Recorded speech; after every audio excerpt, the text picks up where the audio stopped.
فلله الحمد رب السماوات ورب الأرض رب العالمين وله الكبرياء في السماوات والأرض وهو العزيز الحكيم.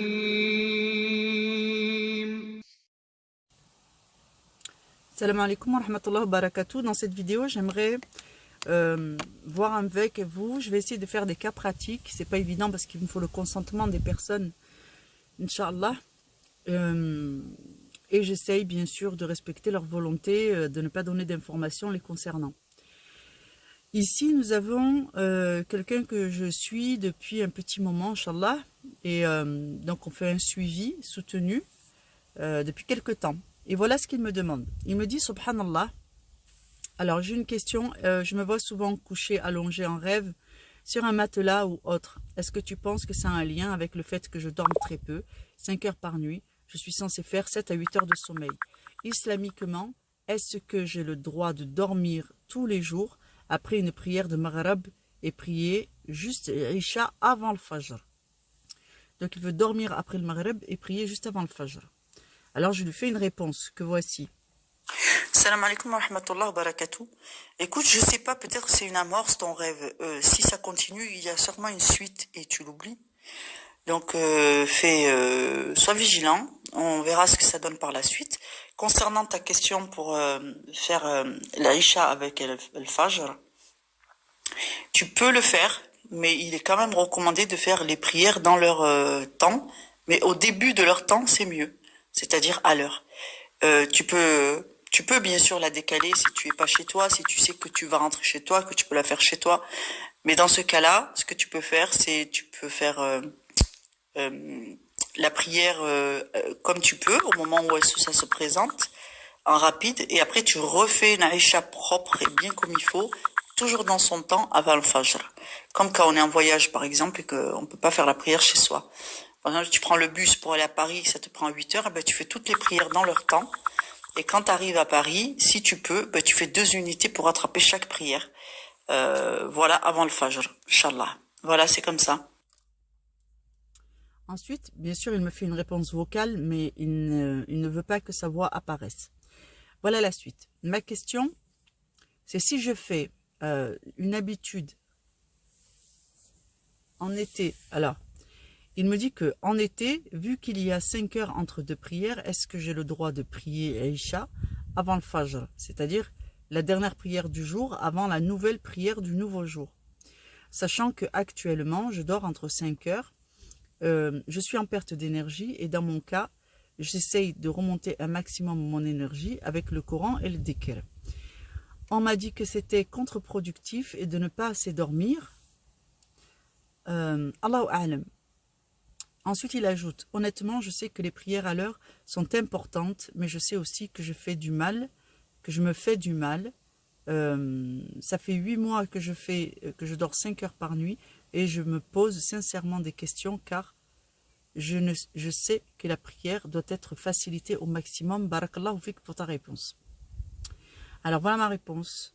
Après, bien sûr, bon, moi j'ai répondu les réponses des savants. Donc quand tu es en voyage ou que tu es malade ou que tu es fatigué, tu peux écourter ou repousser une prière. Bon, vous connaissez normalement la législation là-dessus. Salam alaikum. Alors écoute, je vais t'enseigner quelque chose sur l'islam, sur la religion d'Allah Ta'ala.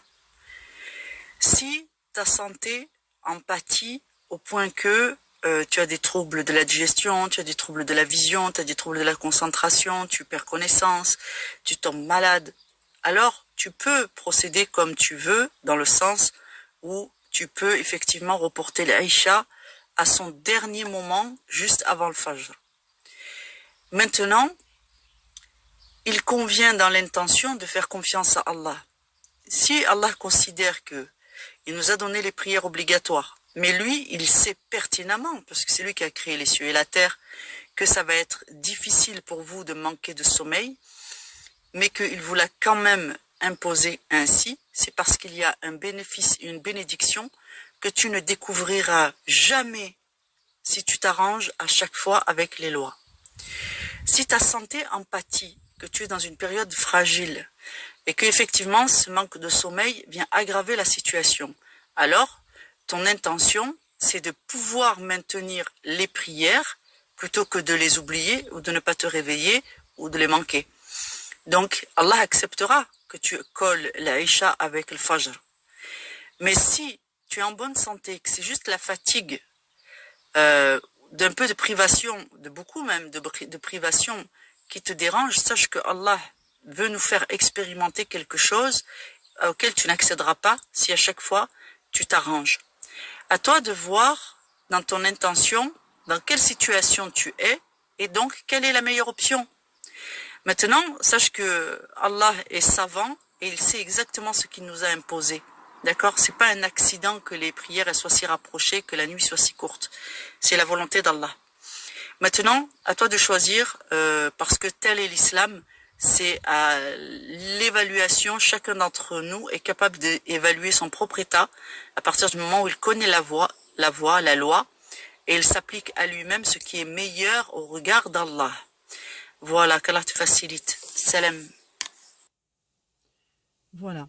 Donc, ici, cet enseignement, le dernier que je viens de donner, si vous enlevez cette dimension de auto-évaluation, parce que vous êtes censés tous vous familiariser avec la loi, et ensuite, c'est à vous d'avoir une connaissance et une mise en pratique en relation avec Allah. Vous questionnez Allah sur vos problématiques, parce que c'est lui qui connaît mieux vos réelles difficultés. Nous ne pouvons vous donner que des conseils et vous expliquer ce que nous savons en termes de loi et les jurisprudences à ce sujet. C'est-à-dire qu'il y a eu des antécédents de gens qui ont vécu des situations plus ou moins analogues, et on vous donne un dhikr, enfin pas un dhikr, un tafsir, pardon, qu'Allah me pardonne, un tafsir qui vous permet de vous situer et de regarder quelle est la bonne voie. Mais on ne peut pas décider pour vous.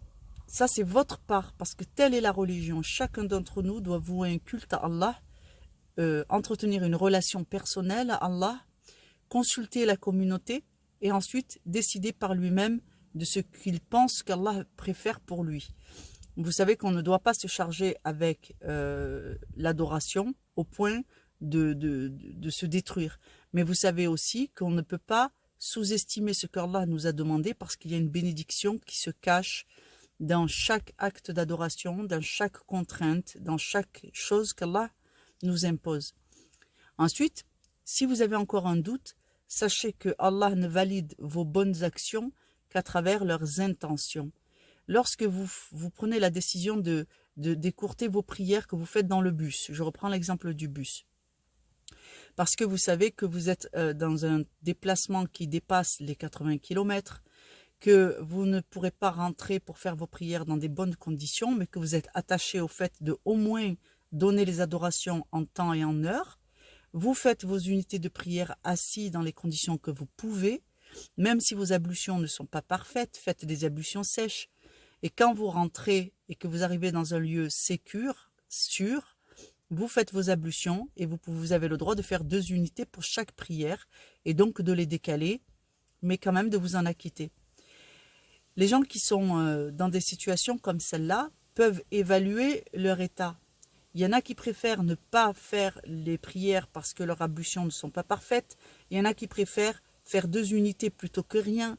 C'est l'intention que vous émettez de dire « Ya Allah, je ne peux pas te donner des prières dans mon état d'impureté, mais je vais réciter des invocations, je vais réciter des sourates et je vais avec l'intention te donner une adoration. Certes, ce n'est pas la prière réglementaire, mais je vais quand même faire mon adoration en temps et en heure. » Sachez que cette intention auprès d'Allah valide votre acte d'adoration. Ce sont les intentions qui valident. Quelqu'un qui dirait oh, « j'ai la flemme de le faire maintenant parce que c'est trop de contraintes pour essayer de trouver une bonne solution. J'y pense pas, quand je rentrerai, je ferai. » L'intention ici, elle n'est pas terrible. Donc vous comprenez bien, quand Allah vous dit que vos bonnes actions ne valent que par leur intention, donc si vous culpabilisez en vous disant ce n'est pas parfait, sachez qu'il vaut mieux faire et nous avons le temps plus tard de parfaire. Voilà, qu'Allah vous facilite, vous bénisse et vous mette sur la bonne voie. Assalamu alaikum wa rahmatullahi wa barakatuh.